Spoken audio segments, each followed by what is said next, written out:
Assalamualaikum warahmatullahi wabarakatuh. Jumpa lagi bersama saya Arsanul Huda, dan kali ini kita tidak akan membicarakan terkait dengan gosip artis atau selebriti seperti halnya judul YouTube ini. Namun kita tetap akan berbagi info seputar hukum. Dan kenapa saya mengangkat isu ini adalah karena saya ingin mengajak teman-teman untuk berpikir dan melihat atau memandang dari sudut pandang yang lain, atau kita akan melihat dari perspektif lain terkait isu yang sering viral dan setiap tahunnya itu pasti sering terjadi begitu ya. Dan kita akan coba untuk mengulas agar kita bisa mendapatkan pandangan yang baru atau dari perspektif lain seperti itu. Jadi isu atau masalah yang akan kita angkat, yang kita ulas kali ini adalah terkait dengan artis yang banyak gugat cerai seperti itu. Namun untuk alasan atau kenapa artis tersebut mengajukan gugatan cerai, itu kadang sulit sekali kita mendapatkan informasi yang valid atau informasi yang jelas seperti itu. Jadi kebanyakan informasi terkait alasan kenapa artis cerai, berita-berita tentang artis cerai, kenapa mereka bercerai itu sering tidak jelas atau sering tidak valid. Kita akan coba mengulas dari sudut pandang yang lain, dan tentunya kita ulas dari sudut pandang hukum positif atau dari ketentuan undang-undang. Seperti itu. Jadi kita bahas ya. Pertama, kenapa sih ketika artis itu mengajukan gugatan cerai seperti yang kita lihat di media-media seperti itu. Kita tidak tahu itu alasan kenapa artis itu cerai. Ada isu tentang selingkuh, ada isu tentang KDRT. Jadi kita tidak bisa mendapatkan informasi yang jelas dan valid alasan artis itu mengajukan gugatan. Yang pertama, yaitu karena pada dasarnya sifat dari gugatan cerai atau pemeriksaan sidang perceraian itu adalah bersifat tertutup. Jadi berbeda dengan persidangan yang lain. Kalau persidangan perceraian itu secara legis spesialis itu tertutup dan tidak bisa diketahui atau disentuh oleh publik. Jadi apa-apa yang ada di dalam pemeriksaan persidangan dari awal sampai akhir, bahkan sampai pembacaan putusan, itu tidak bisa diketahui oleh khalayak ramai dan sifatnya adalah tertutup. Yang biasanya kita bisa melihat sidang di ruang sidang atau di media, bahkan ada yang sampai dipertontonkan di media seperti itu.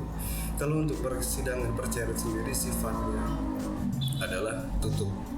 Jadi orang tidak bisa masuk ke persidangan, walaupun itu wartawan atau siapapun itu, bahkan keluarga juga pun tidak bisa masuk persidangan untuk melihat proses pemeriksaan persidangan seperti itu ya.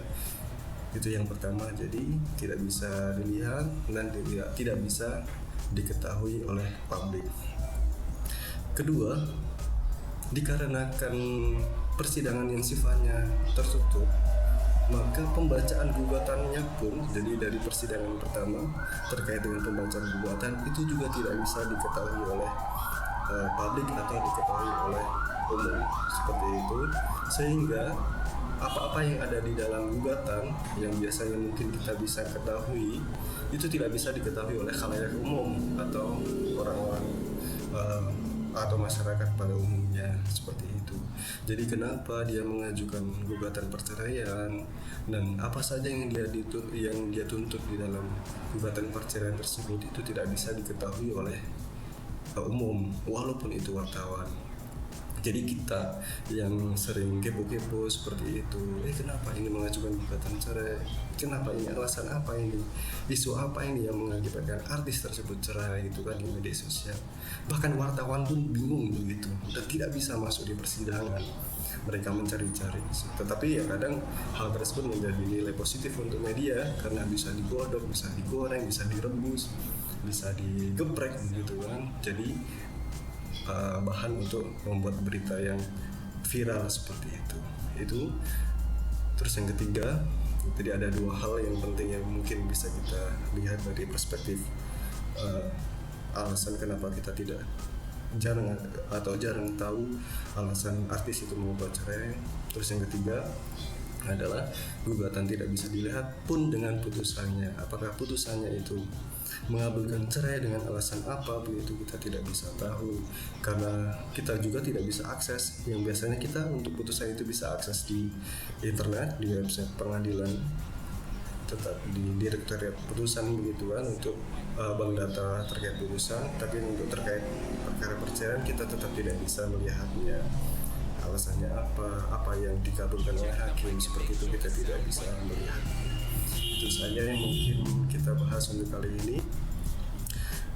Sedikit ya, dan penting nggak penting juga, tapi dari itu kita bisa melihat dari sudut pandang yang lain dan perspektif yang lain untuk kita bisa lebih bijak mencari informasi, memahami informasi, dan kita bisa mempelajari informasi yang kita dapatkan. Dan yang paling penting dari apa yang kita bahas tadi, walaupun kita atau biasanya ibu-ibu mencari informasi terkait dengan isu-isu cerai artis, isu-isu cerai terhangat begitu kan, biasa di media sosial, kita harus bisa mempelajari dari situ bahwa sifatnya perceraian itu adalah tertutup. Dan yang paling penting adalah walaupun kita sering stalking, sering cari-cari info itu, kita harus lebih memperhatikan kehidupan kita sendiri atau kehidupan pribadi kita. Seperti itu, jangan sampai karena kebanyakan mencari info terkait perceraian seperti itu, ibu-ibu jadi lupa memasak, jadi lupa sholat, lupa melayani suami. Takutnya malah jadi kita sendiri yang malah akan menjadi subjek perceraian tersebut. Jangan sampai seperti itu ya. Itu saja kali ini yang kita coba bahas. Kita mungkin akan bahas di segmen yang lain. Tetap semangat dan tetap bahagia. Terima kasih.